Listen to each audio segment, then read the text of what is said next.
to the Good evening, sir. Welcome, sir. program. Good evening, ma'am. Good evening, Dr. Karthikeya Sharma garu. Good evening, sir.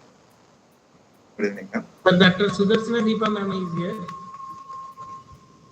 Hello, ma'am. Dr. Sudarshana, ma'am. Yes, sir. Good evening, sir. Welcome to the session, sir.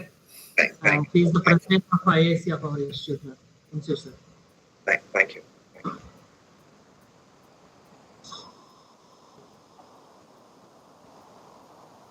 Sir, we will wait for 2 more minutes, sir. Sure, sir. Yes, sir.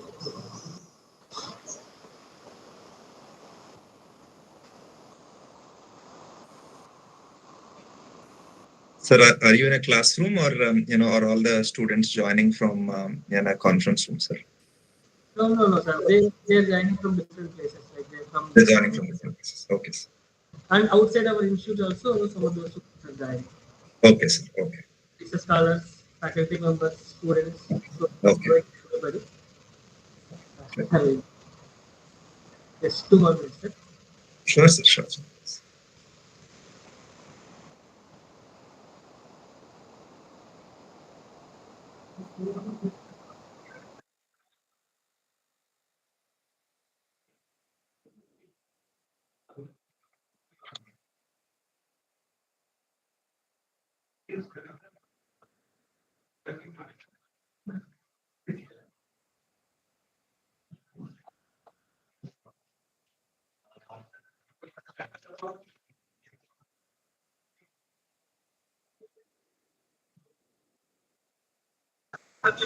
YouTube live streaming link, brother. Mail WhatsApp పెట్టవా please. Okay done. So అది ఆటోమేటిక్గా వచ్చేస్తుంటుంది కదా link. Okay okay link పెట్టండి WhatsApp. Okay thank you.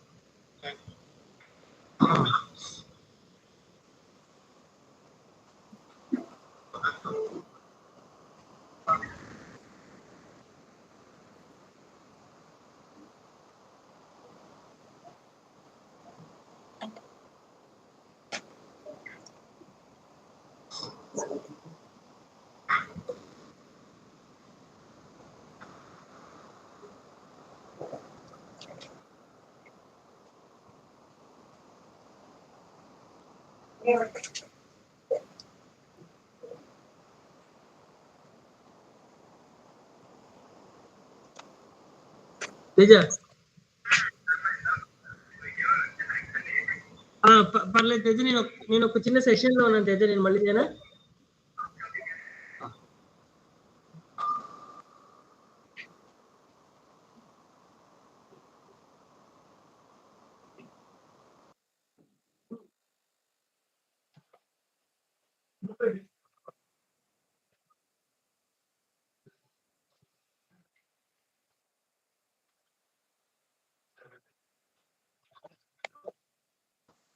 Ma'am, it's 5:30. So shall we start the program? Yes, sir. We can start. Yeah. Yes. So good evening, everyone. So I would like to thank. Good evening, sir. Yeah, good evening. So I would like to thank Kishore sir, Dr. Kishore sir, for accepting our invitation. First of all, sir, it's a great pleasure to meet you again virtually. So we met many times personally. So one thing I would like to say is SIS Firm, sir is the founder and CEO of SIS Firm. And NIT-AP is having a strong association with SIS Firm. Continuously every year they are recruiting our students, and our students are also part of SIS Firm's journey. So we are very much happy with that, sir. And I used to say always, SIS Firm's journey is very, very inspirational. The ways sir started the company and the problems that he faced and the way that he is running the firm now. The liberty and the organizational challenges and leadership challenges are skills that the students learn from SIS Firms is amazing, because I used to interact with our alumni and those students who are working in SIS Firm. So they used to say the same thing. Right from 2019, right from our first batch, every year SysForm is recruiting students.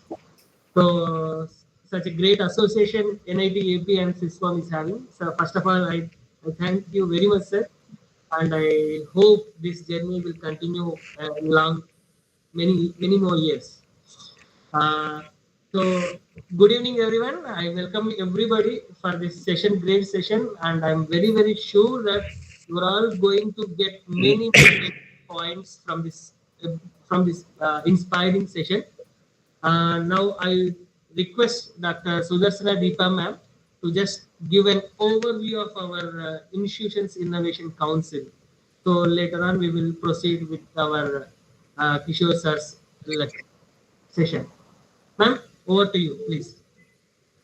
Thank you, Dr. Sharma. Respected Director in Charge, NIT Andhra Pradesh, Professor Pramod M. Padore, sir.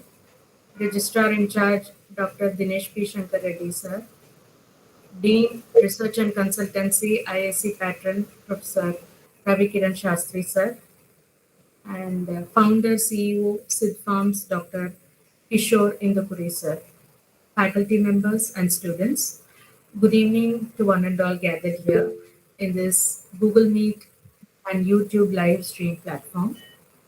As many of us are now aware about NIT Andhra Pradesh, which is said to be the 31st young NIT in India, which was started in the year 2015.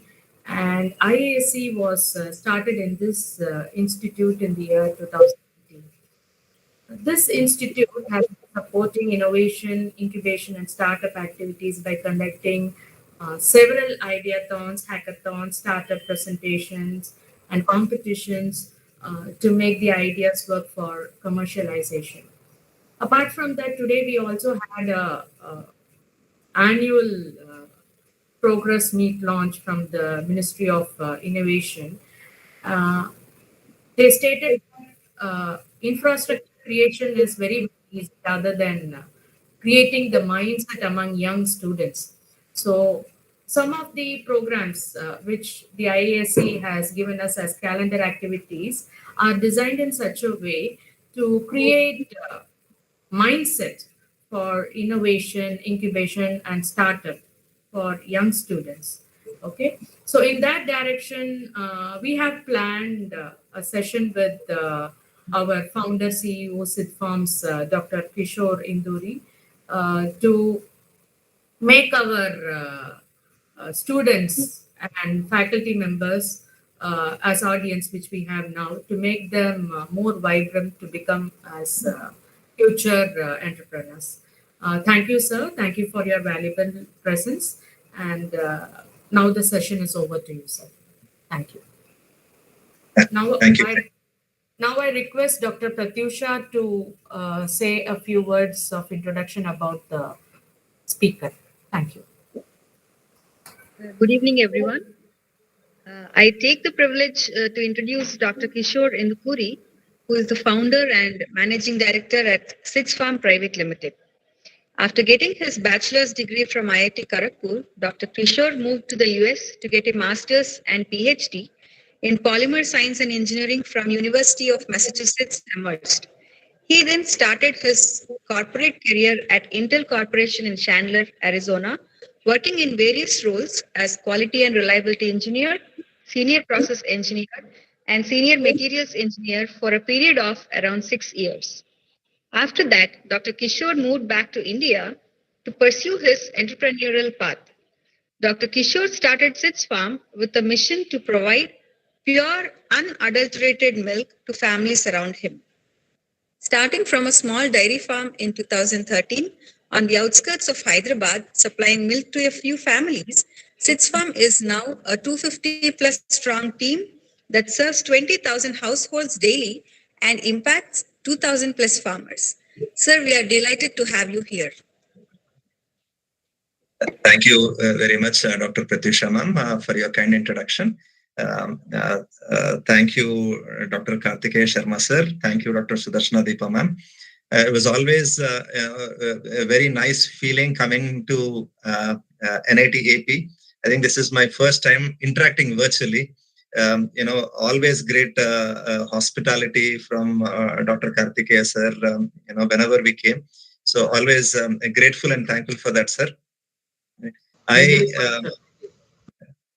I was not. I was born not too far from NIT AP, sir. NIT AP. My village where my grandparents are from is close to Tadepalligudam, so that's where I was born. Love the place. Grew up predominantly in Hyderabad, but that is where I was born. And I like to thank all the directors, sir, all the deans present here also for the opportunity to be able to speak to the audience here, for the students and all the esteemed people here. I have a PowerPoint presentation, that I like to share about our journey. Right? But more than welcome to interrupt me anytime. I like to tell as many stories. My story. Of the last, I would say, 8 to 9 years, which is also some of the stories of SIDS Farm. So I'd like to share that with you. Right? Please feel free to interrupt me anytime.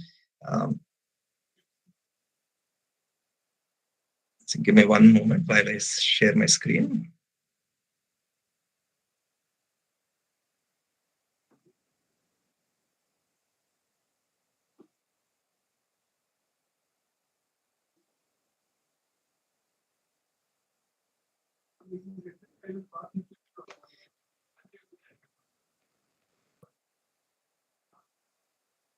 Hope you are able to see my screen. Yes, sir. We can able to see. Yes, sir. Thank you. In grad school, I learned to make a lot of PowerPoint presentations. So I'm sharing a PowerPoint presentation as well. Right. So, just a little bit about me. I won't spend a lot of time here. I'm trained. I was trained to be a material scientist. I got my bachelor's from IIT Kharagpur. Then did my master's and PhD from UMass Amherst. Just like everybody, after my IIT, I went to get my master's and PhD. Right. I loved doing research. I really liked my time I spent there. Then worked. After that, got a job working for Intel. First as a quality reliability engineer, and then as a senior process engineer / materials researcher. No, but somehow, right? Last few years at Intel was great. I mean, I loved the job that I was doing, but I also felt right towards the end of it. Right, I also wanted a bigger kick in my life. I was happy with what I was doing. I was happy with where I was, but I wanted to do something, bigger. Something. I felt like there was something missing. So one day decided to move back. And obviously my wife, we just had a kid, and my wife supported my decision. So we one fine day we sold our house there, quit the job and moved back to India in late 2011, after spending close to, I would say, 11 and a half, 12 years there. And some of my friends then joked that I was moving from a clean room to, pretty much to agriculture, because agriculture was close to my heart and I really wanted to try it. And so I'll give a little bit of, perspective of milk and milk industry. Of course, I didn't know all of this when I started SIDS Farm, but I'll just give a little bit of background about milk in India. India produces the largest amount of milk in the world, right? We produce 22% of world's milk, right? And the interesting thing is we drink almost all of it, right? We consume most of it. Those small quantities exported, we drink most of what we produce. Right? And this dairy market itself is growing at, is already a $150 billion industry, and it's growing at 12% CAGR. Right? And, there is a rapid organization of this sector happening. So all of this, is great, right? We have large players like Amul, Mother Dairy here in South India. We have Heritage, we have Hatson, right? All the large dairies like Vijaya, Nandini, all the big dairies are also there, right? So where, where is there an opportunity where, where do we fit in? Where does somebody like a small farm like Sets Farm fits in, right? So when I was looking at this problem, right, early on, there were also some surveys from Food Safety and Standards Authority of India that were coming out, right? And one of the things, so this is a report from 2018, and what this shows is out of 6,432 milk samples that were collected throughout the country, about 41% of the milk samples failed one or more quality tests, right? And we also think India does not test enough, right? If we test our milk extensively, we think the problem is more bigger, right? See, India is really aspirational, Naira, right now, right? We want the best in our country, right? Right, and this where we are at today, we are far from where we need to be, right? And when I started, I felt that this was an opportunity. This was an opportunity. This was a problem that we had to solve, right? So for any business, right, this is the first thing that I learned in the last few years is having a solid problem statement is very, very important. And our problem statement is, there is widespread milk and food adulteration, right? There's a lot rampant use of antibiotics in the country, right? And there is adulterated milk in India, and we want to solve this problem. This is our problem statement, right? And this is what we started with. Before I jump in, why the name Sits Farm? We wanted to, as we were starting to solve this problem, as we wanted to take a stab at solving this problem, we said, let's pick a name that resonates with our customers, with our potential customers, right? Siddharth is name of my elder son, right? And we felt this is and we said, Sits Farm is a promise from me, a father to his son, saying we'll produce the best milk possible, and that is what we deliver to all the customers around us. And this is a promise we strive very hard to fulfill every single day, right? We write on our packets that our milk does not have any preservatives, no preservatives, no antibiotics and hormones. Today, we do an average of 6,500 tests every day to make sure we stay true to this promise. But, this is how, starting from the name, this is how, we took a stab at solving this problem. And that is what we do.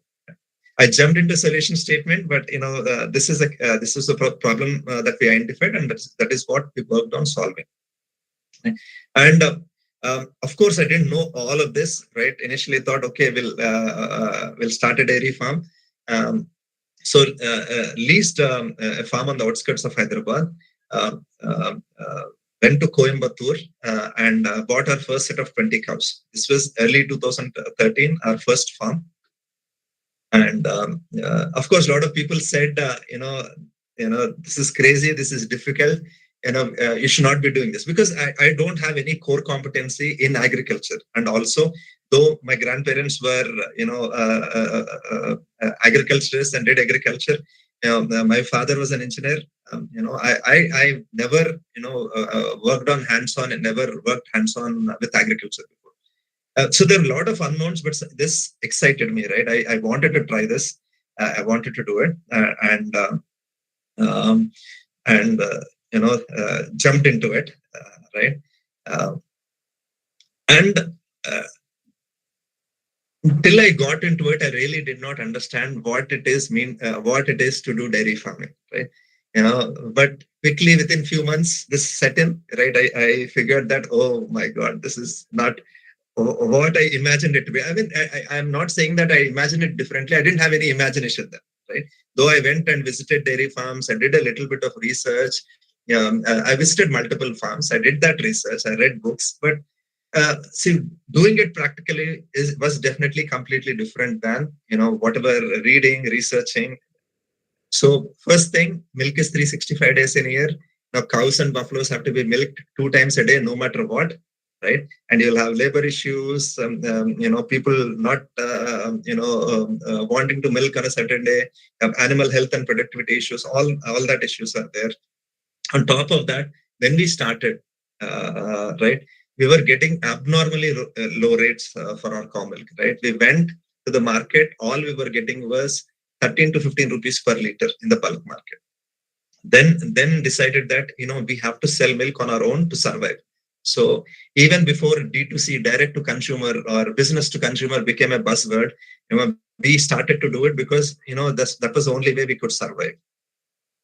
And so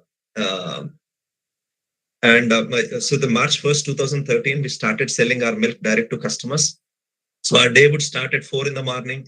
We would milk our cows manually. We just used a manual hand packeting machine, packet the milk, and then transported the milk. Right, 4 to 5 milking, 5 to 5:30 hand packing, and then 5:30 to 6:30 we would deliver the milk to customers' homes.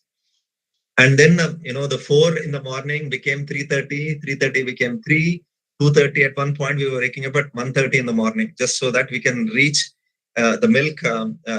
We can have the milk reach to customers' home by 6:30. Right.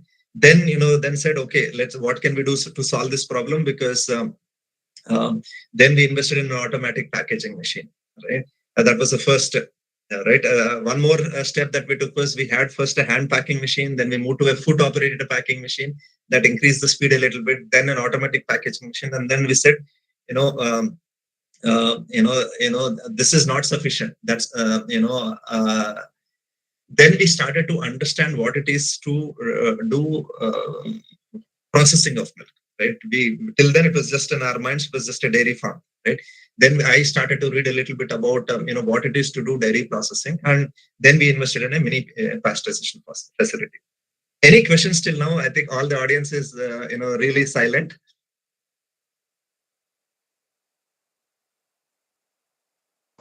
We have a session, sir, at the end. Is it okay, or be more interactive? Maybe Okay. they will ask in the last, sir. Maybe after your presentation. I hope. Sure, ma'am. Sure. So as I was doing this, right, I had a chance interaction with Professor Ranjan Ghosh from IIM Ahmedabad. Professor Ranjan Ghosh visited us as we were doing this. See, at this point, we were advertising our milk in communities, right? We would print a flyer, right, and say ours is pure milk. Our milk does not have anything. I would send these flyers to apartment complexes. So Professor Ranjan Ghosh invited me to IIM Ahmedabad and asked us to talk about value chain, right? So then I really started reading about what it means to, what is value chain, right? So this is something that is taught in, in an MBA program, and I started to read about it. Right?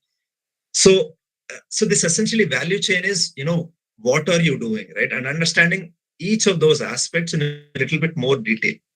Right. So one, if you look at what we were doing, we were producing raw milk, right, and then we were processing and packaging it. Then taking that milk, once you produce the milk, then we were also we had to market our own milk. So we were marketing our milk in communities in the city. Then we take this milk and also do logistics and last mile also, right? And if you did logistics and last mile, then you also have to do customer service. So you need to have a customer support team that would take calls, right? If a customer has not received milk or the customer has a quality issue, right? So the entire thing, we had to do, and we were doing pretty much all of these things, right?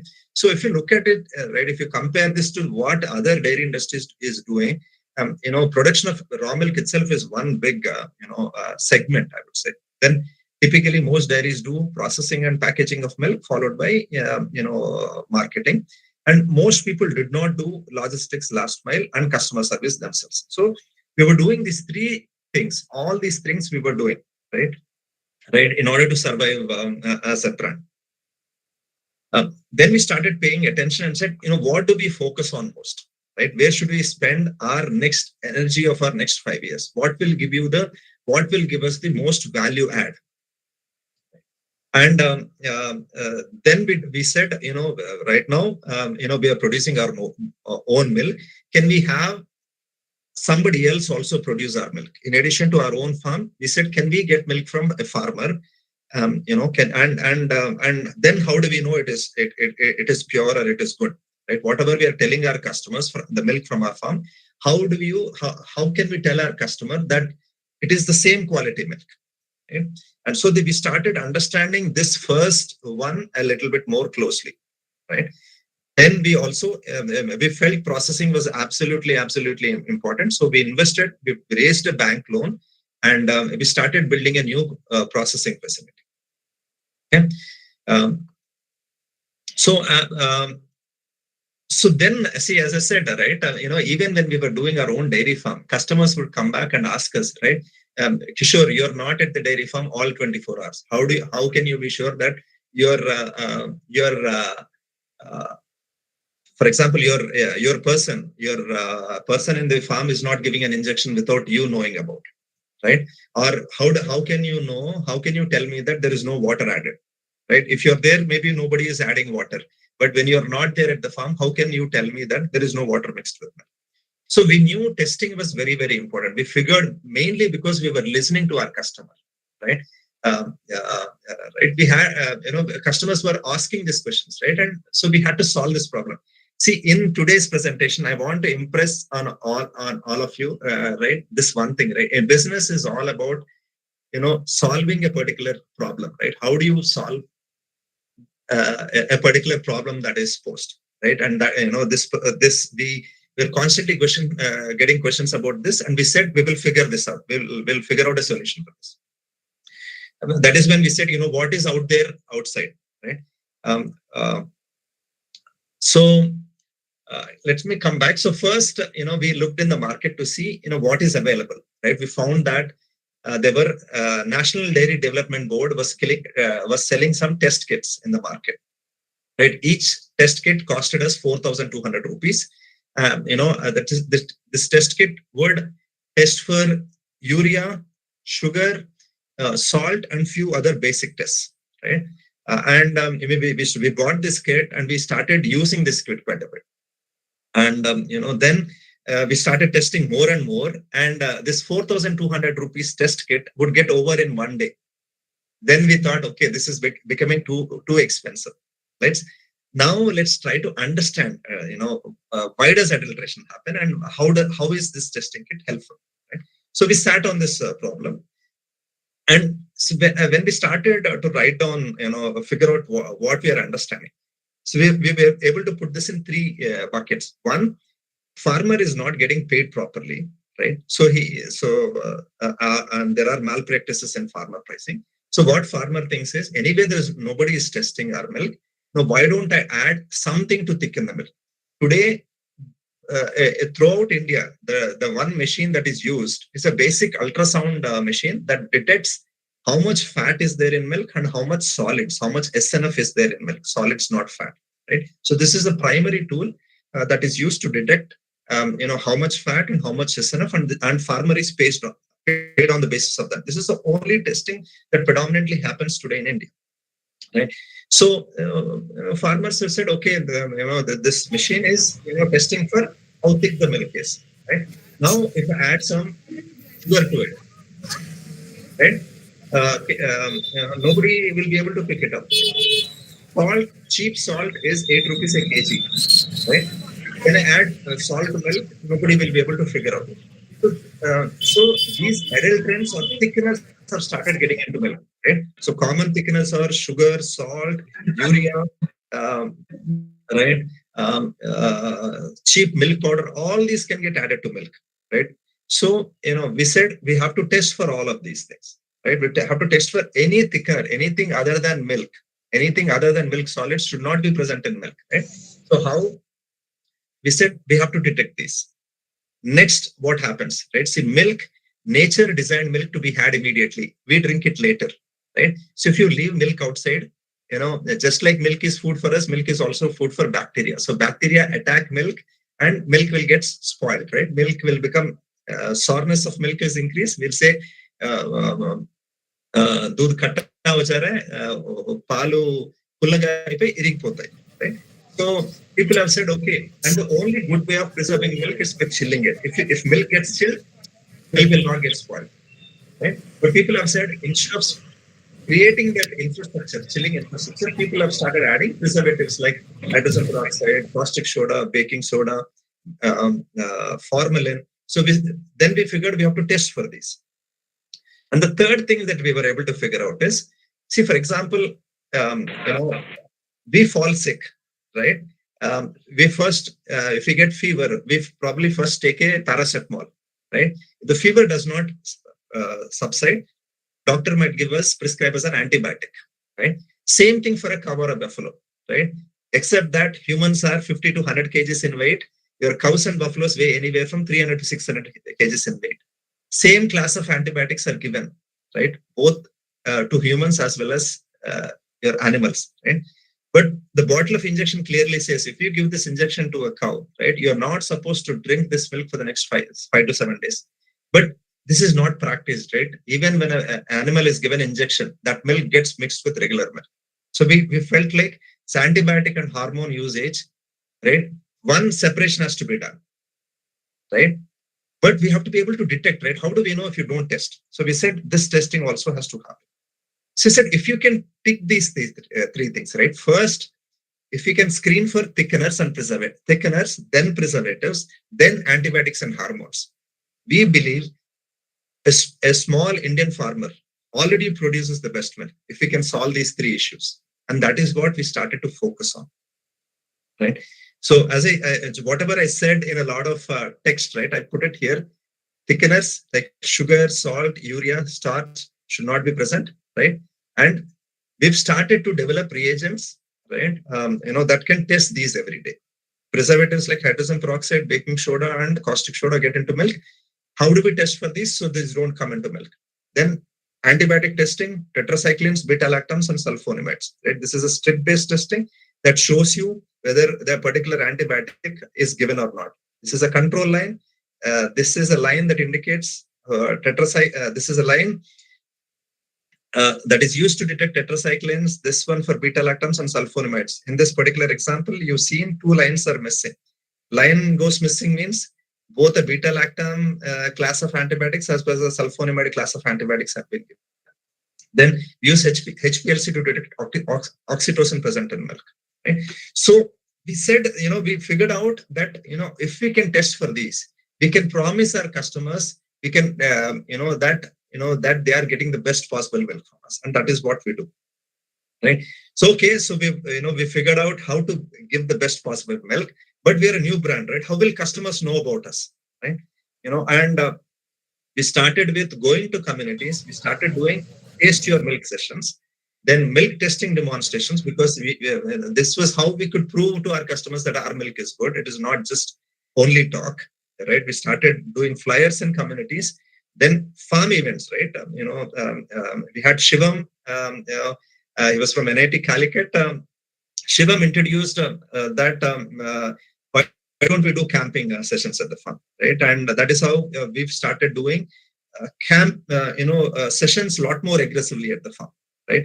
Then social media marketing as well. That is how we started slowly building, our marketing channels, right?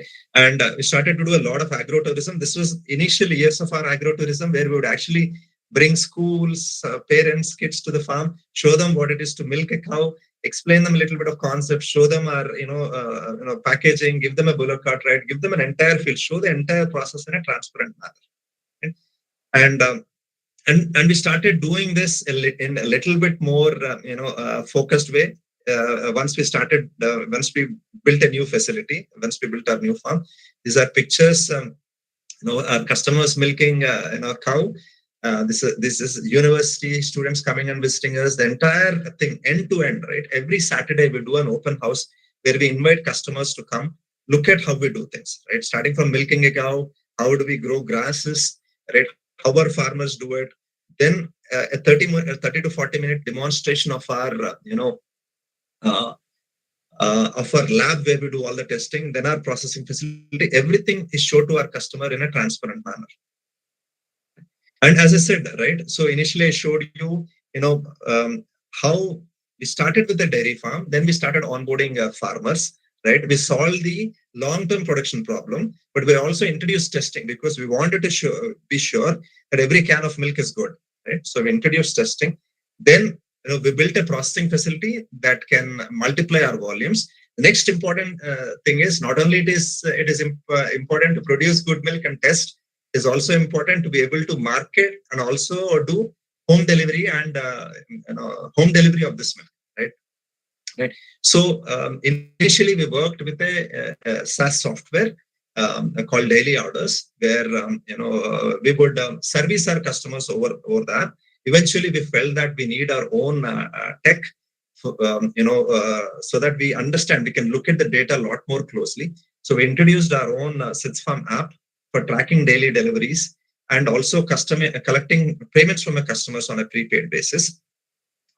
Then we do the last mile logistics, right? Delivery to our to customers' home by a team of 350 delivery partners. We also have a delivery partner app also developed by us, where we do direct delivery. So starting from where the milk is produced to loading a vehicle, then loading it to smaller vehicles, then delivery boys coming on their bikes and picking up and delivering to customers' home. All of this is driven by technology. And we look at a lot of dashboards. We could look at a lot of data, right, to make sure all of this is happening properly. Okay. And so just to summarize, right, all I talked about, what I talked about. So in 2013, we started with a dairy farm with about 20 cows. We had one product, which was cow's milk. And then we started slowly integrating farmer network so we could scale, right? We started introducing testing. Right? We legally registered SitsFarm Private Limited, raised a bank loan, and started putting together a processing facility, and slowly started increasing our products, right? And in 2021, we launched our own tech as well, right? A tech and CRM system. Today we do 13 different products. We also have, at every village level where our farmers are located, we also are putting up these instant milk chilling centers, where as soon as a farmer brings his milk, within 1.5 to 2 hours, this milk gets chilled. We also operate 5 bulk milk chilling centers. And we also have, right, in addition to, we also brought in senior leadership team so we can scale. So, our journey from 2016, right, we were just selling 1,200 liters of our milk in 2016. Right now, at the end of 2022, March 31st, 2022, we closed by doing 2,500 liters of premium milk in Hyderabad city. And how do we do it? Right, I probably gave a little bit of glimpses of it. Right, we work with close to 2,500 farmers. Right, we operate about 5 BMCs, 13 instant milk chilling centers. Right, and one of our specializations is, we test for 45 different quality parameters, and we do can level testing. A lot of people find it hard to believe every 40-liter can we test, right? Right, we do over 6,500 tests daily. So we prepare a lot of reagents in our main lab, main facility, then ship it out to villages and to BMCs, right? Where the way we are tackling this, right? Village level, we do few basic tests, right? And chill our milk there, bring it to a bulk milk chilling center, where at the second level, chilled milk undergoes a lot more extensive testing at the can level, right? If milk fails any test, that milk is rejected, right? Then it is chilled again, brought back to the main facility, tested a third time again, right? Right here, it should not pass. It should not fail. If any test fails, again that milk has to be rejected, right? And that is how we ensure that milk is absolutely. So we do 3 levels of testing before the milk walks into our factory, right? Our lab is positioned before our factory. It has to go through the lab. It has to get tested. Only if it passes does it go into the factory, right? For further, pasteurization and packaging, right? We do close to 2,800 liters of milk on a daily basis, and we do 20 different SKUs. And one of our strengths has been we do direct home delivery. We do close to 16,000 deliveries per day ourselves. And along with that, we are present in apps like BB Daily, Super Daily, Q Bag, Zepto, Swiggy, Instamart, right? Milk Basket, and also Fresh to Home. And we started also placing our products in stores now. We're present in close to 400 plus stores, 450 stores. And for these 450 stores, we also operate something called micro warehouses. If there are questions, I can explain that. So actively we provide, we do customer service. There are, close to 16,000 active customers who buy our milk through our app on a daily basis. And we onboard new customers with 65% year-on-year retention. Right. I think I should correct this. Right now, 100% of our customers are in a prepaid model. This is on old side. So in summary, what we have done, right? I talked about a problem statement, right? That we wanted to solve this problem of milk adulteration, right? And our solution is 100% pure tested milk without any preservatives, antibiotics, and hormones. So we operate how do we solve this? So we operate a model farm along with the network of farmers. We work with close to 2,500 farmers directly. Extensive testing of milk, like I said, average of 6,500 tests daily. We also operate a portal called quality.sitsfarm.com where a customer can go in, whatever packet of milk he or she has received today morning, they can log into our portal and look at all the tests that the milk has passed. Any milk that has been rejected also is recorded on that page, on that web page. Right. So we give customers can look at all the tests that have gone on that milk. Right. And we do direct delivery along with all the other channels as well to customers at their doorstep. We do a lot of customer engagement through different programs, bringing them to the farm, going to communities to continuously engage with customers and build trust with them. And I think that's all I have. I can take any questions that you might have. I'll close my presentation and I can take up any questions that you might have. Nice, sir. Thank you very much, sir. So before going for the Q&A session, I request all the participants to please switch on your webcams. We will have a snap of the session. Please, everyone, please, once.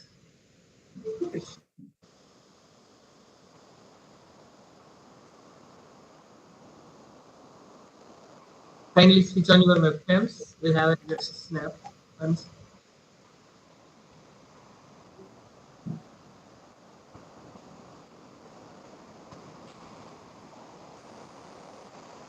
Nice.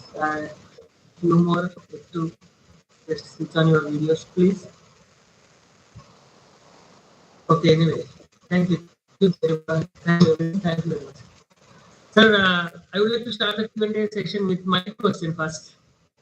Yes. So having most comfortable being in a most comfortable zone, so taking a complete an opposite kind of a decision of switching into another field which you are very much liking about the field, but you are not aware much about the field like agriculture, as you say. But how difficult that decision was, because this is what is required for the students to take the decisions as per their will and wish. So please explain about what made you to take that decision. See, at that point of time, had a little bit of savings, sir. So I felt, but what I felt lacking was, I wanted to, to do something bigger, right? I wanted to try, so I thought, I always wanted to come back to India. I wanted to try something, I just jumped in and made the call, right, to try something. So I didn't really look at it as leaving something comfortable, right? Because unless there is that that kick, right? I mean, or something something that really satisfies something that really satisfies you. I felt that there's something missing, right? And I had to step towards that. I don't know whether I answered your question fully, sir, but I wanted to try this at that point, right? I was trying to do different things as, uh, uh, taking that problem, right? Owning that problem completely, right? See, right? Once take up an idea and work on it completely, right? The kind of learning that comes with it is unbelievable, right? See, I never had a dull moment, in the last 8 to 9 years, right? And the experience is invaluable, right? We went through many hardships, right? Stomach churning experiences that unbelievable, right? See, I had, decent amount of money as I came back, right? I put it all into the business, right? Absolutely no money left, within 1.5 to 2 years, right? But I would not trade this experience for anything else, right? Because what this has taught me, right, is something that is irreplaceable, right? Made me a much better person, much appreciative of things that I had before that I didn't value, right? Uh, but uh, there are other intangible things. Say, as an entrepreneur today, directly we support close to 600 people. Though, so that is, one irresistible. See, it doesn't dawn on you when you work on the problem in the beginning, right? But slowly, as you see the impact that you can create, right? See, in India, we talk about MSMEs being able to create so much employment. It is true, right? Initially, you don't have to look at all these things, right? But there's so much impact that you can do by sitting here, right? I can give as many lectures about India sitting in the US, but if we can take up any problem, right, and solve it in India here, right? I think it is great. Right? There are a lot of problems to solve in the US as well, right? If you talk as a global citizen, but I think India has a lot of problems, and India today has those opportunities. I think that is the opportunity for all the students here. Right? I'll assure you that if you take up a problem, any student here takes up a problem that they like, right? There'll never be a dull moment. Right, sir. Absolutely right. Really, sir, because generation need that type of courage because we closely associate with the students. So instead of just lying in a comfortable zone, I feel everybody, I mean, those who are really interested in doing something. So I want my students to come out of that particular comfort zone box and follow their heart, do something great, though it's difficult and learn new things and give livelihood to many others like what you are doing now. Thank you, really, thank you. Your answer is absolutely motivational to all our students. I feel so. Any questions from? And I like to add something. It is a great opportunity for engineers as well, sir, because engineers are trained to look at data, right? Engineers are trained to look at problems with an analytical mind, right? So, I mean, any problem can be taken, and a lot of technology can be applied, right? I didn't talk about all the technology we use today, right? Initially, everything was, pen and paper or then an Excel sheet, right? But we use a lot of technology, right? We develop a lot of, tech ourselves because all of these problems are unique problems that we are solving, right? So a lot of things can be done, right? Any problem you take up, a lot more tech can be deployed to solve it. Yes, sir. I agree with you, sir. We have a lot of knowledge and we have technology, and our brains will do any miracle. But only thing is, we should have that heart of moving to our own way. So that's why my first question was on your decision taking from that zone to this zone. So all our young minds are very much talented in terms of technology, but they need little courage and that motivation to do miracles in their lives by following their heart. Uh, Thank you, sir. Any questions from the student side? Any participant? Yes, I have a question, sir. Please. Shabas. Sir, like you said, even though it wasn't like a comfortable life there, most people's eyes, it is quite a luxurious life. So for you to leave that and come here and experience through all the hardship, you definitely need some bit of charisma.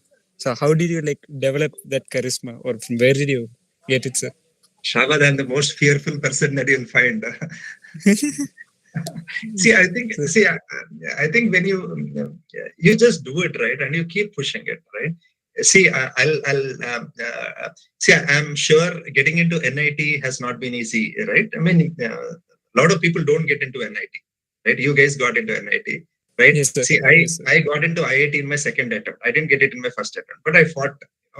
I felt that those days I have to get into IIT. I got it in my second attempt, right? So whenever so you can pick any problem, right? Because you've already demonstrated, right, that you are able to take a difficult problem and solve it already. So any problem, I'm sure you guys can solve it. Right? I don't have any doubt in my mind. So I mean, if you I mean, all of you are in NIT, right? I mean, say I would say definitely explore as much as possible in your 4 years. Last time also, when I met Karthikeya sir, I was pushing, right? Each one of your says, doesn't matter whether you're in first year or second year or wherever, right? Every student, whenever there is a 15-month gap, you should talk to any companies that are out there, right? And do an internship, do a project, figure out as many things as possible, right? Because that is one of the, in addition to whatever you study in your coursework from your professors, I think exploring as much as possible, right, in those 4 years is very important, right? Yes, sir. You can do it later as well. You can do it later as well. I mean, you can do a little bit of enjoyment also when you are in college. But What do you think, sir? Is that charisma like naturally? Do you think a person has it, or do you just develop it along the way?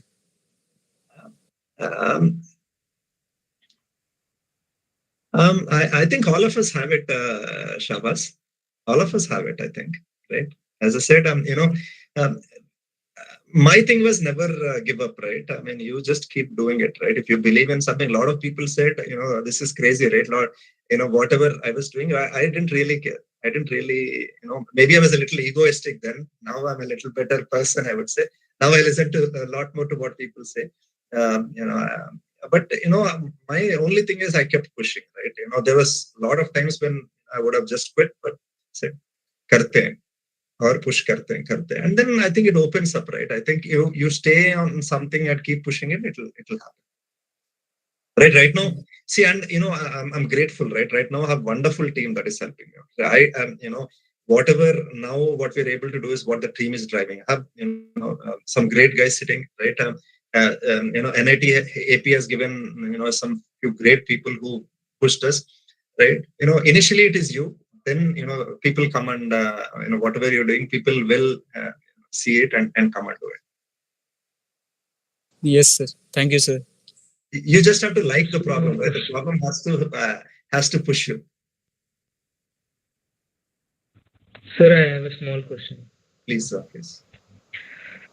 Sir, how did you tackle the problem regarding shelf life of the product? Because we are basically doing the dairy products, the shelf life is very less, I think less than 2 to 3 days. Sir. How did you tackle it? So, Dhanush, are you from, do you have anybody from the dairy industry in your family? No, sir. I'm okay. Just asking, so I can give an answer accordingly. So Dhanush, so this is a problem that we figured how to solve. See, initially it was just one farm, right? So we would produce the milk, package it immediately. Within a few hours, we would deliver it to our customers, right? Solve the problem. But as we scaled, right? So it was okay. We were solving the problem okay at 100 liters, 300 liters.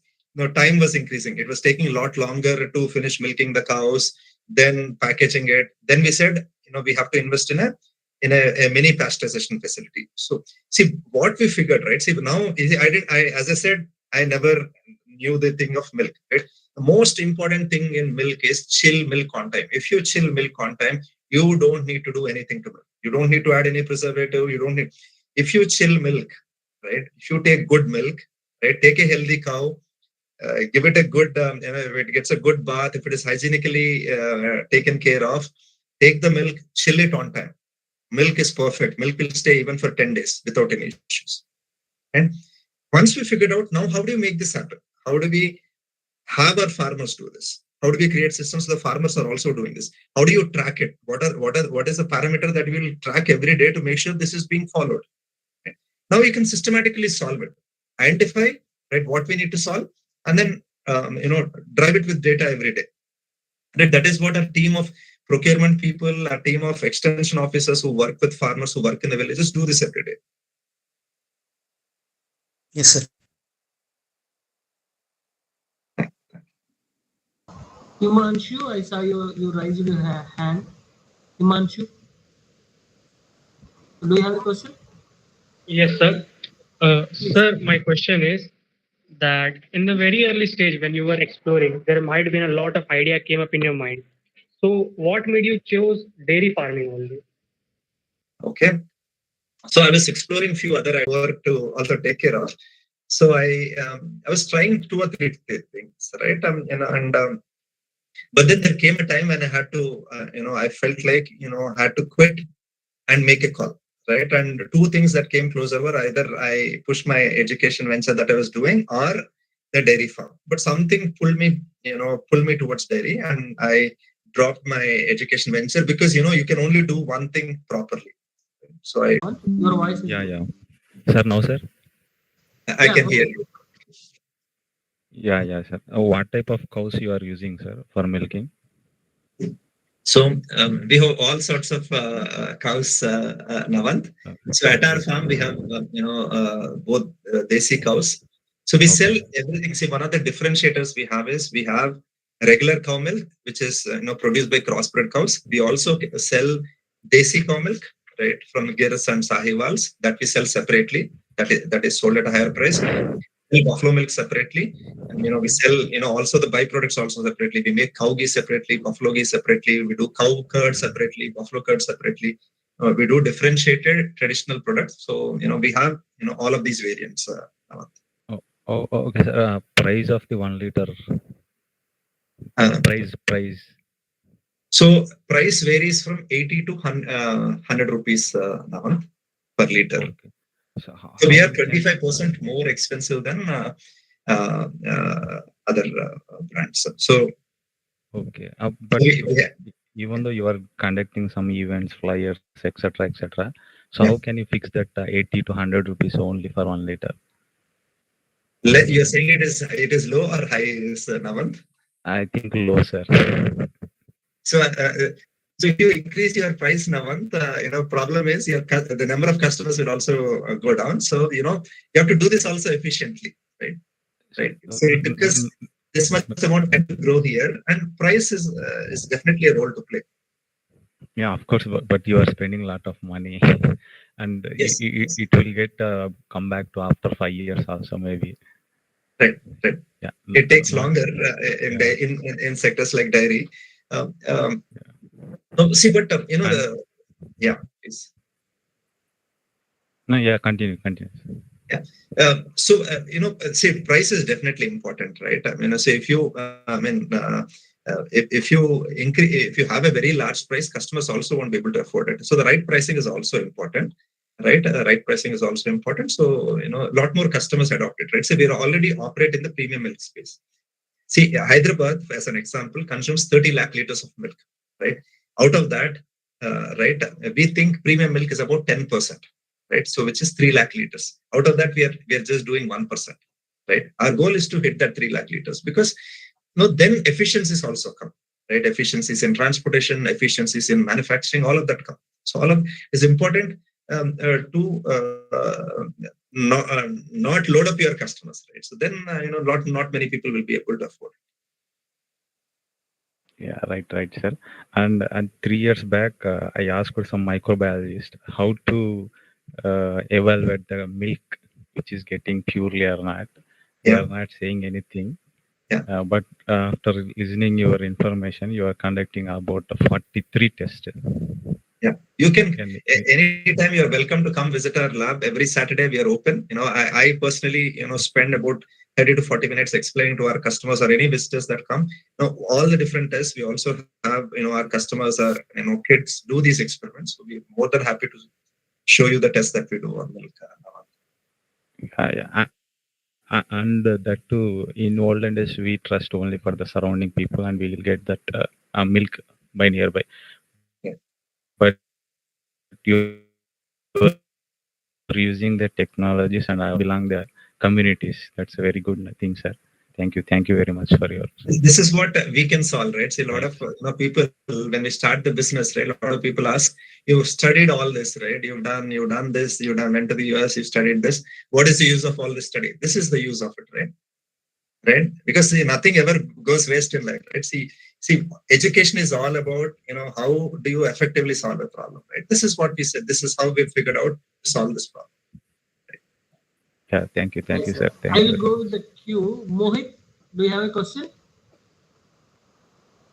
I saw you raised your hand. Actually, sir, I'm Mayank. So I have a question, sir, regarding that. Recently, in Rajasthan, there is a virus spread, sir. Yes, sir. Sir, which make that animals' life, especially like milk farms, like cows and farmers, very kind of tricky situation because that was a skin disease and that affects the prices, milk quality, and everything. So that like when the virus spreads, now the customer value not believe customer belief reduces because that virus is also like afraiding them. If we drink the milk, then we also get affected by virus. Look, how we will handle that kind of situation because definitely Yes. some kind of situations happens in business life. So you're talking about lumpy for everybody else. Mayank is talking about. I'm not sure whether it's Mohit or Mayank, but you're talking about lumpy skin disease. It's called LSG or LS, right? And so a lot of animals died in Rajasthan and northern part of India, and now it is in southern part of India as well. See, we pasteurize our milk. See, we minimally process our milk, but we do a basic pasteurization process. Typically, most viruses do not survive, the 75 degrees heating process, right? And we do that, right? So, see, education, right? See, we connect with our customers. If a customer has a question about this, our customer support team is trained to answer this question, right? We have a team of, see, one great thing with doing a direct delivery to your customers or interacting with your customers, right, on a daily basis is because they can pick up a phone and ask you questions. There's a team that is waiting, that can answer these questions, and if you address them in a scientific way, right, customer understands it, and typically it is okay.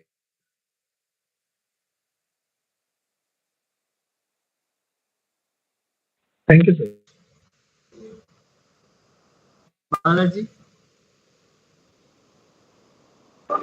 Yes, sir. Very good morning, sir. Good evening, sir. Am I audible, sir? Yes, we can hear you. Hello. Yes, sir. Actually, during the winter and summer season, it is very difficult to generate enough food for all cattle, sir.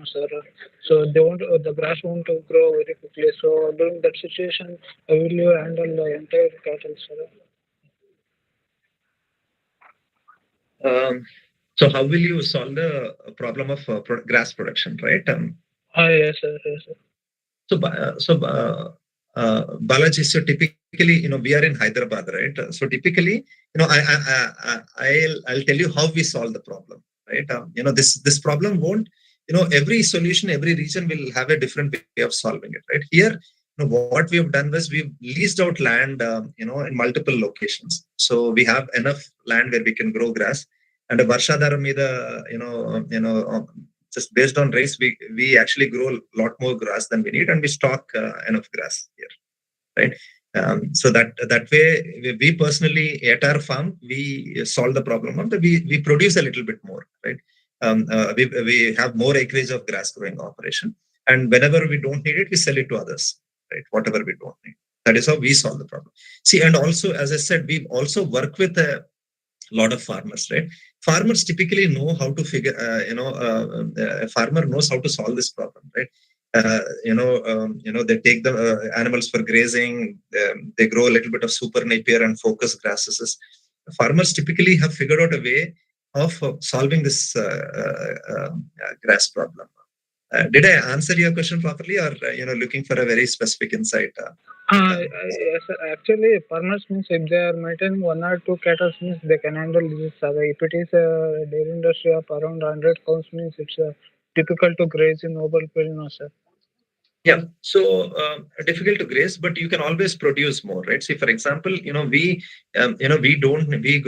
leased about 40 acres of grass, right? Right. and we produce more grass than we need. Anything excess, we sell it outside, and we always have enough grass for our cows. That is how we've solved the problem, Balaji. Okay, sir. Thank you very much. Shahbaz, do you have a question? Yes, sir. I just wanted to ask that sometimes do you ever just like face disagreements among your like partners or like within the company, and like how do you overcome those? So if there are no disagreements, then you're not working well, Shahbaz. It is part of figuring out working. Um, but if you or me is not very big, right, then you'll figure out a way of solving it. One of the important things an entrepreneur needs is making sure your ego is not too big. Yes, sir. You can always figure out a way of solving the problem because. That's an excellent tip, sir. It's a very good point to take away. Any questions?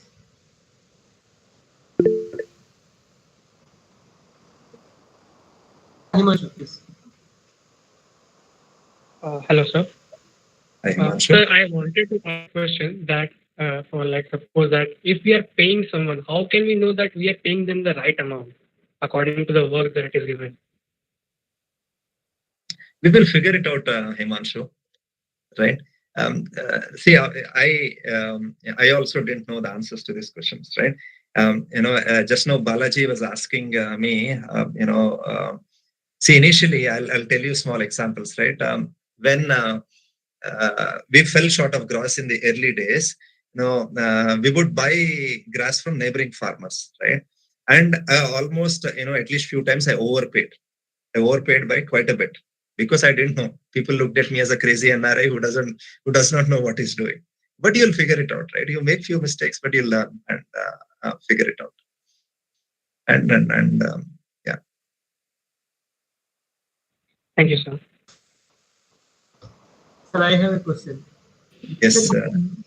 Do you have any plan B during the time you take decision about this moving into this farm field? Because suppose if you fail in this field, so what was your plan B? Do you have any plan B or not at all? You are very much confident about you will win this game. Sir, my plan B is to become a teacher if all else fails. Because I love teaching, right? That is what I feel I'm good at.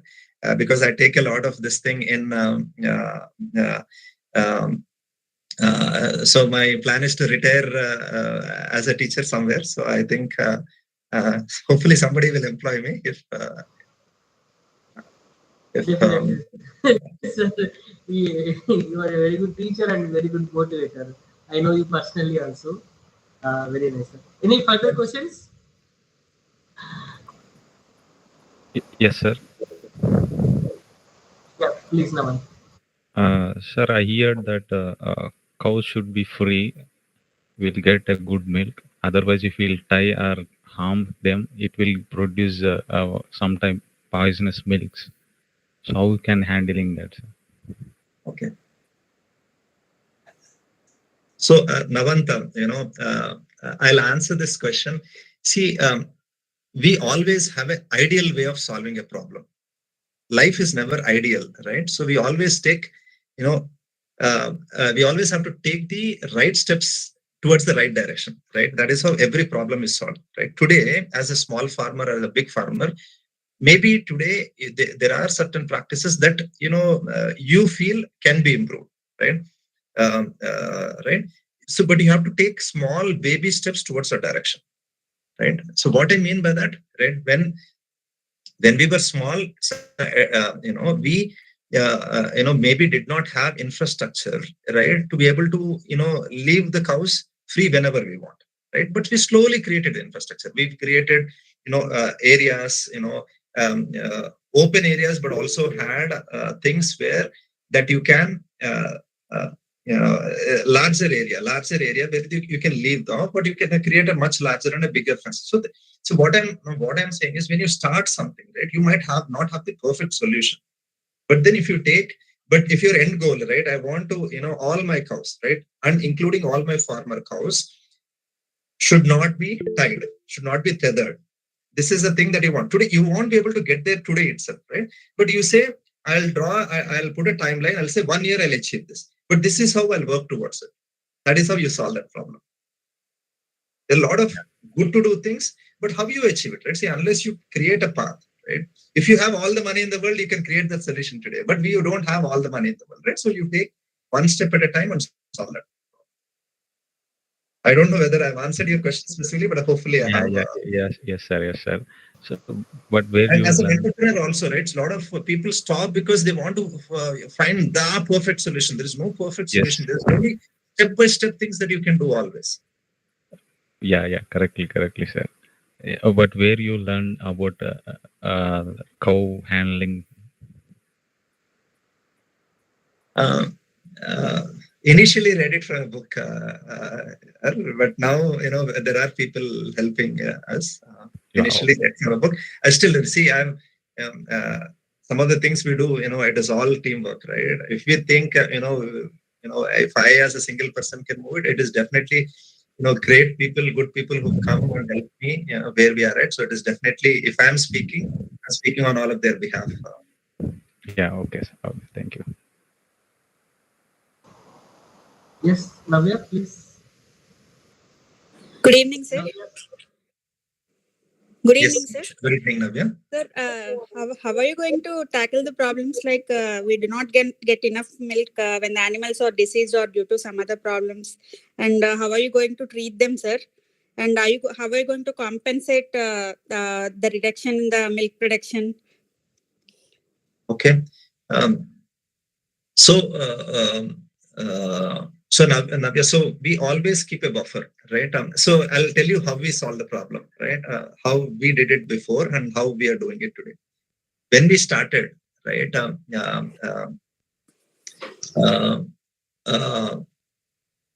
When we started, right, we were milking once in the morning and once in the evening, right? Morning milk we would sell in the morning, evening milk we would sell in the evening. Like you rightly said, some days productivity is low, right?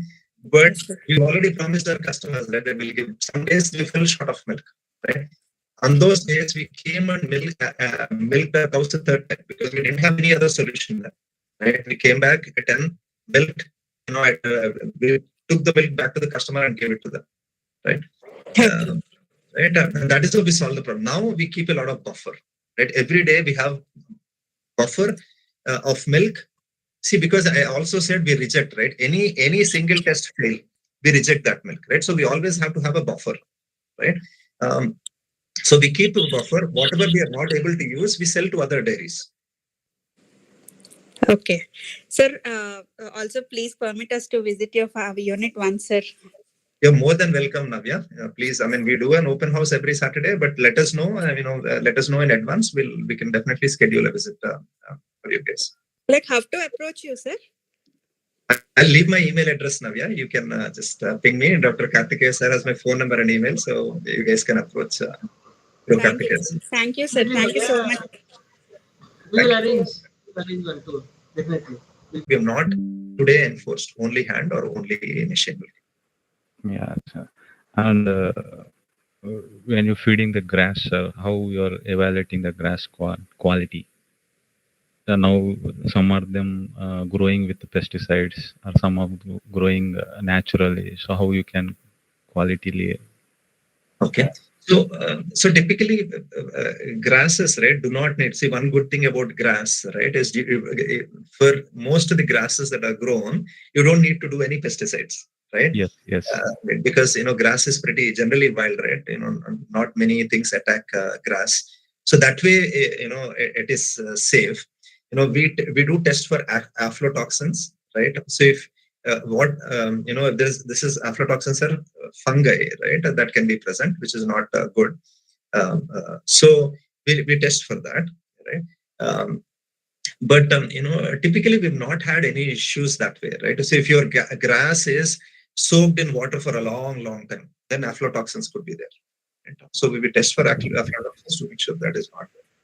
Oh, okay, okay. Sir, in summer, the milk production is very less. So how we are handling that orders? Yeah. So customer orders are always constant, right? And customer orders also change. For example, Dasra vacation, a lot of people go to their hometowns. So consumer demand dips, right? But farmer, you cannot say no, right? Your cows, you cannot say no to milk, right? So you have to take the milk that comes. So we see these are some of the problems of the dairy industry. We are today not that big that we can create a lot of other things with milk, right? We do make some products, but we do not. So these are some losses that we take up, right? You always have to have a buffer. Summer buffer production drops by 40%. Right? You have to create enough buffer milk so you actually get more milk, right? But during a flush season, you have excess milk. That milk has to be sold to somebody else. So there are some losses that happen during that season. Lean versus flush. There are some losses that you have to take up. Yeah. Sir, one last question, sir. Please. How much profit percentage you are marginal? As a business, you have to know this. Right. So right now, see, dairy industry as a whole is 10% EBITDA business, right? Earnings before interest, taxes, and depreciation. So 10% EBITDA business, right? It does not have large profits that way. And Sits Farm personally, right? Because see, we investing a lot of money into for example, newer things, right? I talked about instant milk chilling centers. Today, we operate in 96 villages, right? Out of that, 13 we've installed instant milk chillers. Our goal is to put that in 96. Of course, this needs a lot of investment, right? So we are investing heavily in the business because we are looking at it. We are taking a long-term view of it, right? So we're not looking at money immediately, and so we're building, whatever we are creating. So we're investing that money. Yeah. Thank you very much, sir, for your information and entrepreneurship skills. Thank you, sir. Thank you, sir. Any questions?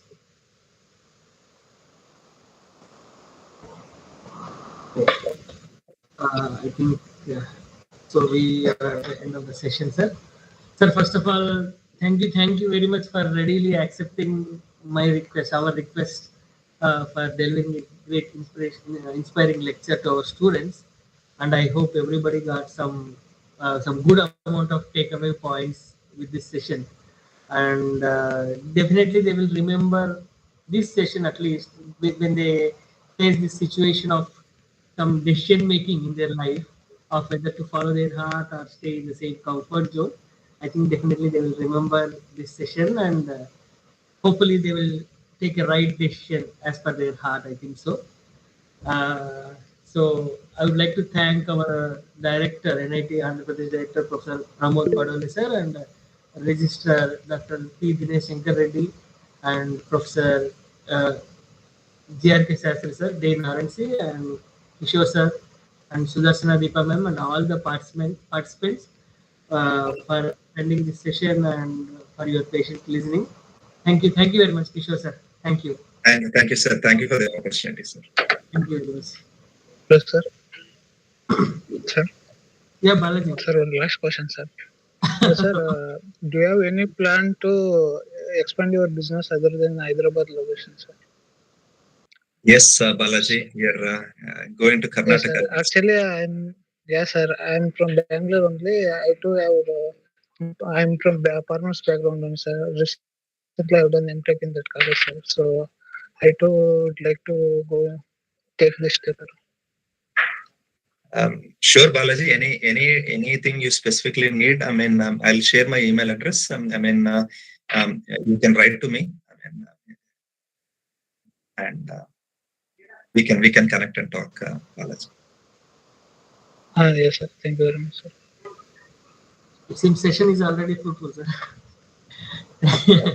Thank you very much, Balaji. One thing I would like to say about Kishore sir and Sixth Form is they're very much open. Even when you join Sixth Forms as an employee, they'll simply give you a wing and they will ask you to face all the challenges and solve it by yourself. So that kind of environment you won't find it any of the means in a very big already established big companies. So I used to suggest the students to just join this type of companies and be a part of this inspiring story of sixth form. To face the challenges, from the challenges you will learn many things, as sir said, and your life will become more meaningful. And as the sir said, for the last 8 to 9 years, he never felt low. So that thing you can really find in sixth form because of the people who are leading the company and because of the environment that they create in the company. So really, sir, really, thank you very much. Naga Ramesh, do you have a question? Yes, sir. So good Yes. evening, sir. If the milk fails any quality test, you will reject that. So is there any possibility for improving their quality, this milk quality, by removing any pesticides Yes. or something? Yes, sir. So Ramesh, how do we? So suppose for example, one can of milk, right? A can of 40-liter milk has failed a test. Now, we say, suppose in that can of milk there are two farmers. Now we go and identify. Our team will go identify which farmer it is. Then we talk to them, right? What has happened, right? This test has failed. What did it happen? See, we tell them. See, if a farmer, for example, has to give an antibiotic test, we tell them if it is really important, right? If it's an emergency, right? We don't want the animal to die. We want to treat the animal, right? But then that milk has to be rejected. We tell them, bol ke karo, and as in cheppi cheyandi, right? So if then we pay them. See, because if you say no, I have all these rules, right? No farmer will work with you, right? Now you tell them why it is important to screen the milk, to keep the milk separate. So and see, it won't happen, right? So we are saying, our customer. See, one thing we are promising today is our customer will never ever get bad milk. That is given, but we are taking up that cost today, right? Eventually, you have to work with the farmer to ensure that he does not even produce that, right? So it is again a step-by-step way to solve this problem. And a customer we charge a customer a little bit higher price because it takes we have to reject some milk every day, right? And it takes this education, right? It is it is this process, and that is how we solve this problem, right? In a step-by-step manner. Did I? Sir, what about the rejected milk? So it is wasted.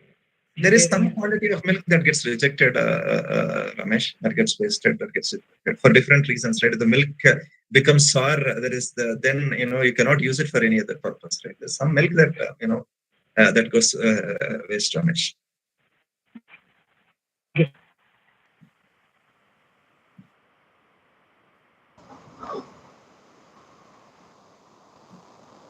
Thank you, sir. Thank you very much, sir.